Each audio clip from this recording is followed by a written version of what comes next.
नमस्कार, जय हिंद। एक बार फिर आप सबका स्वागत है। झारखंड विधानसभा चुनाव के जो नतीजे आए हैं उन्होंने सारे एग्जिट पोल को, सारे अनुमानों को गलत साबित किया है।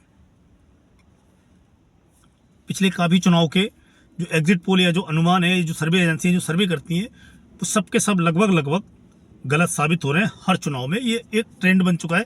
हर चुनाव में जनता जो मैंडेट देती है वो सर्वे से बिल्कुल अलग होता है।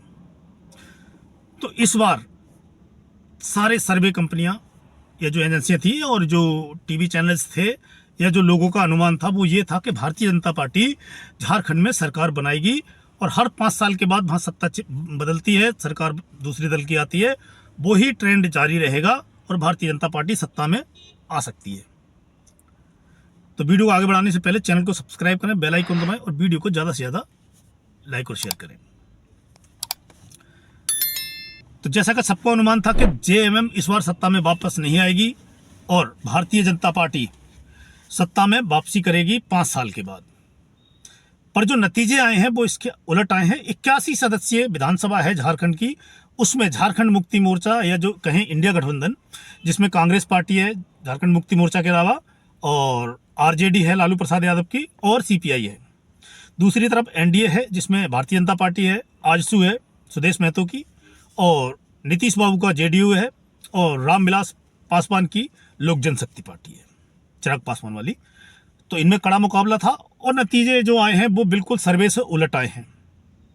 पर मैंने एक वीडियो बनाया था पीछे, मैंने उसमें आपसे पूछा था कि आप मुझे कमेंट करके ये बताएं कि जो जयराम महतो हैं, जयराम महतो किसके लिए मुसीबत बनेंगे झारखंड में, किसको फायदा पहुंचाएंगे, और जो उनकी पार्टी है झारखंड लोकतांत्रिक क्रांतिकारी मोर्चा, उसको कितना % वोट मिलेगा और कितनी सीटें मिलेंगी। उनको सीटें तो इस चुनाव में नहीं मिली हैं ज़्यादा, पर जितना मुझे आइडिया है, जितना मैंने रिसर्च किया है, कि भारतीय जनता पार्टी की हार में सबसे बड़ा अगर किसी का रोल है तो वो है जयराम महतो का।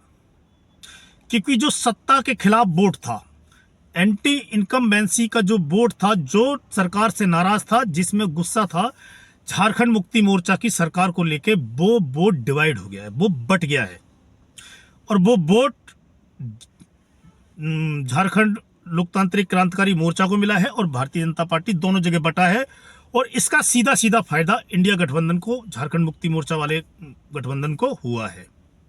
अगर वो वोट नहीं बटता तो शायद भारतीय जनता पार्टी की वापसी सरकार में हो जाती, झारखंड में भारतीय जनता पार्टी की सरकार बन जाती।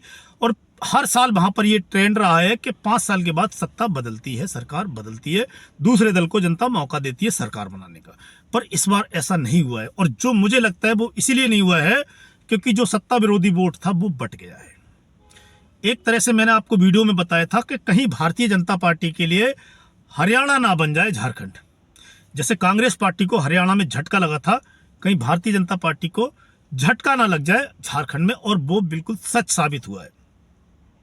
हरियाणा में भी ऐसा ही हुआ था कि जो सत्ता विरोधी वोट था, जो एंटी इनकम्बेंसी थी, जो सरकार के खिलाफ गुस्सा था जिन लोगों में, या जो सरकार को हटाना चाहते थे, वो वोट कई हिस्सों में डिवाइड हो गया और भारतीय जनता पार्टी को इसका सीधा फायदा मिला और वो तीसरी बार हरियाणा में सत्ता में आ गई। ऐसा ही कुछ झारखंड में हुआ है कि जो एंटी इनकम्बेंसी वाला वोट था, जो सत्ता के खिलाफ जो वोट पड़ना था, वो डिवाइड हो गया, बट गया, और इसका सीधा फायदा जेएमएम को हुआ और वो सत्ता में वापस आ गई। तो हरियाणा में जो हुआ था, हरियाणा में क्यों वोट बटा, मैंने उसके लिए भी एक वीडियो बनाया था कि हरियाणा में जो एंटी इनकम्बेंसी वोट था वो कुछ कांग्रेस को गया, कुछ आम आदमी पार्टी को गया, कुछ इंडियन नेशनल लोकदल और बहुजन समाज पार्टी का जो गठबंधन था उसको गया, कुछ जननायक जनता पार्टी और जो चंद्रशेखर आजाद की आजाद समाज पार्टी है उसको गया। और बीजेपी का जो वोट है वो हर चुनाव में इंटैक्ट रहता है, कटता बढ़ता उसमें ज़्यादा नहीं होता है। जो भाजपा का वोट है वो कभी कटता नहीं है, वो लगभग उतना ही रहता है। और जो 1-2% जो वोट होता है, या 3%, 5% जो स्विंग वोट होता है, जो उसकी तरफ आता है, वो ही वापस जाता है, बाकी उसका जो वोट है वो कटता नहीं है। तो वो जब एंटी इनकम्बेंसी वाला वोट था, वो जब कटा, 4-5 जगह बिखरा, तो इसका सीधा फायदा भाजपा को हुआ और भाजपा तीसरी बार सत्ता में आई, और यही हुआ है झारखंड में। और भारतीय जनता पार्टी की हार में सबसे बड़ा रोल है जयराम महतो का।